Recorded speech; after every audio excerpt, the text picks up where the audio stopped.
Nanalo, paboritong number ng lahat. Si Kuya Diway. Ano masasabi mo? Yun.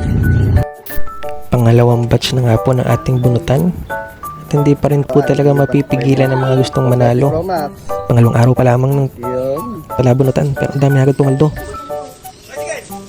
Ako naman po ay natutuwa dahil marami akong nasisiyahan sa aking ginawa. Naway hindi ho kayo magsawa. May iba nga ho palang nagtatanong o ba'y may napapala. At ang daming papremyo na aking naipapamigay. Ang sagot ko naman ho ay sa totoo lang ho ay halos wala. Pero ang gusto ko lang naman ho ay mapasaya ang aking kapwa. Lahat naman po tayo ay gustong manalo. Kailangan lang ho nating tumaya. Kung ating susumahin ay nasa 2,000 ho ang total ng maaring mapanalunan sa aking simpleng palabunutan. Sa scatter, daan talaga ang puhunan.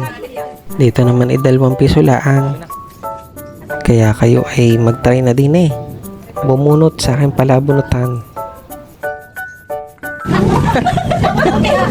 Ano yan? Bag. Oh, bag. Pili na kayo sa bag. Yeah, inubos na. Ubos na. Yeah.